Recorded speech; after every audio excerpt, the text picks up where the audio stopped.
السلام عليكم ورحمة الله وبركاته. مع حضرتك أبو مريم. نتمنى ما تنساش الاشتراك في القناة عشان يوصل لك كل جديد. أتمنى من حضراتكم يا جماعة إن احنا نوصل الفيديو دوت لأكبر عدد من اللايكات، ويا ريت تعلقوا يا جماعة بأي تعليق، صلى على النبي حتى في التعليقات، علشان نوصل الفيديو لأكبر عدد ممكن من الناس، نرجع نشغل القناة تاني. النهاردة نصنع على حضراتكم زي ما حضراتكم شايفين، ده قالب حوض طاير، حوض حمام طاير بيتعمل. ده الوش بتاعه والجاكيتة بتاعته هتشوفوها حالا اللي هي بتغطي بيها، ومكان المسامير، كل العلامات، كل حاجة بالشرح الوافي هتشوفوا زي ما حضراتكم شايفين. أول حاجة يا جماعة في حواض الفايبر جلاس، أهم حاجة 100 مرة العزل. نعزل على قد ما تقدر، مش هنخسر حاجة. عزل بأنضف عزل، الحاجة الوحيدة اللي ما تبخلش فيها، ابخل في أي حاجة إلا العزل. اعزل كويس جدا مرة واتنين وتلاتة.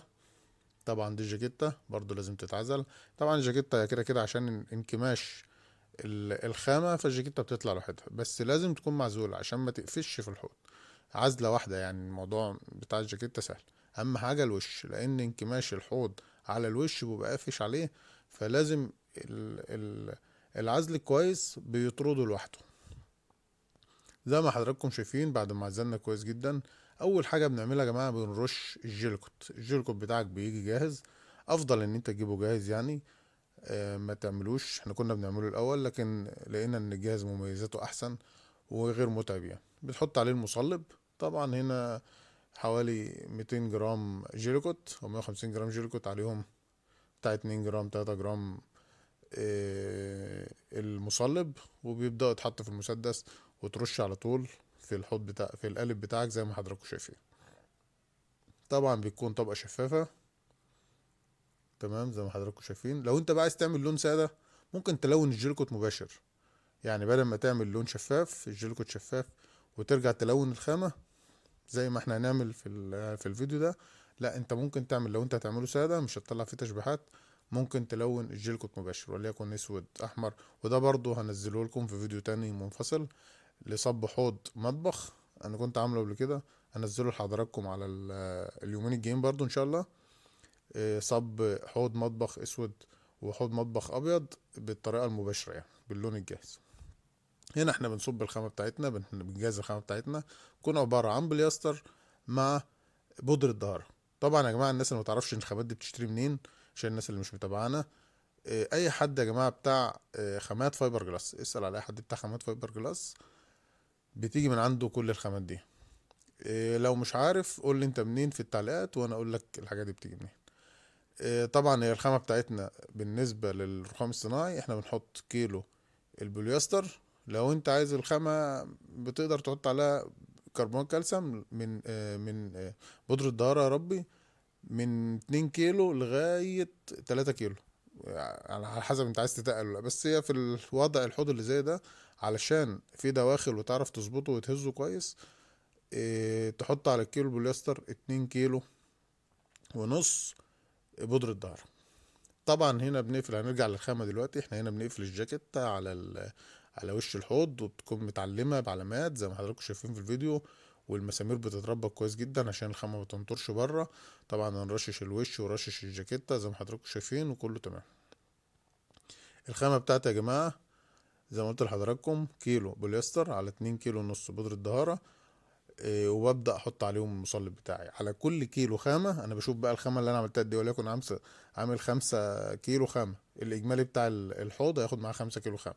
بحط على كل كيلو خامة 2 كيلو، 2 جرام 2 جرام مصلب، تمام. طبعا هو هنا متوقف على برضو نوع البوليستر، هو متكبلت او غير متكبلت، انا في الصيف ولا في الشتاء.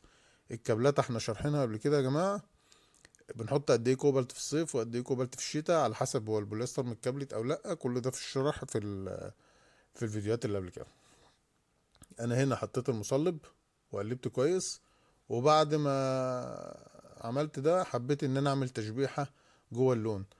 طبعا انت حابب تبيض الخامة، بتحط شوية بيجمنت ابيض او تيتانيوم بالنسبة للون الابيض، وبرضه بتحطهم مع الخامة وتقلبهم. هنا حبينا نعمل تشبيحة فحطينا اللون وبدأنا نخبط شوية كده في الخامة، بحيث ان ايه المادة تاخد المصلب بتاعها او اللون ياخد المصلب بتاعه.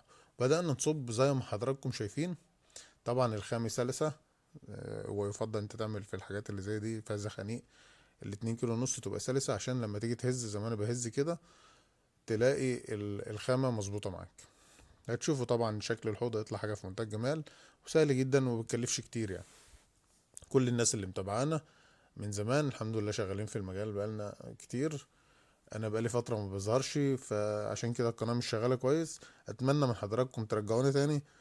اي حد يتفرج عليا يعمل لايك، اي حد يتفرج عليا يعمل تعليق، صلى على النبي حتى. علشان القناة توصل، الفيديوهات توصل لأكبر عدد ممكن من الناس، ونبدأ نعمل فيديوهات إن شاء الله تعجبكم. واللي جاي إن شاء الله هيعجبكم جدا يعني. طبعا الخامة اللي اتبقت معانا حطينا شوية في الطفاية اللي هي البلاستيك دي في ظهر الطفاية، طبعا بتبقى معزولة كويس برضو. أو عندك أي تحفة أي حاجة معمولة بسيليكون بتصب فيها، بحيث إن أنت لو ده معاك خامة ما أنت ظابط الخامة ومعاك بزيادة ما ترميهاش يعني. طبعا هنا الجاكيتة مجرد ما فكينا المسامير الجاكيتة طلعت لوحدها زي ما قلت لكم، هي نطرت نفسها. الوش بقى لازم طبعا لان الخامة لما بتنشف بتبقى سخنة. احنا طبعا كنا في اليوم دوت، زي ما انتم شايفين الموضوع كله ما خدش حاجة فايه. كانت بنحط علينا يعني بنحط ايدينا كده كانت سخنة. فاحنا كنا عايزين نفصلها عشان الفيديو، نفصل الحوض يعني. انما يفضل انت تسيبه يسقع يفصل معاك هيكون افضل، وبرضه تريح القالب هيكون افضل يعني. ممكن يفصل لوحده كمان لو انت عايز كويس. ده شكل الحوض يا جماعة، حاجة في منتهى الجمال، حاجة جميلة جدا جدا. انتوا لو شفتوها على الطبيعة احلى من كده بكتير اقسم بالله. اتمنى من حضراتكم ما تنسوش الاشتراك في القناة يا جماعة، ادعمونا لايكات تعليقات علشان نوصل تاني ونرجع تاني نشتغل زي الاول، وان شاء الله نوعدكم بكل ما هو جديد. طبعا هنا بنبدأ بصنفرة خفيفة بمية وتلميع بولش وكومباوند زي ما احنا شغالين. وكل ده ان شاء الله نعمله على الطبيعة، وكل دي حاجات هتعجبكم. اتمنى يا جماعة ادعمونا على قد ما تقدروا. كان مع حضراتكم ابو مريم، السلام عليكم ورحمة الله وبركاته.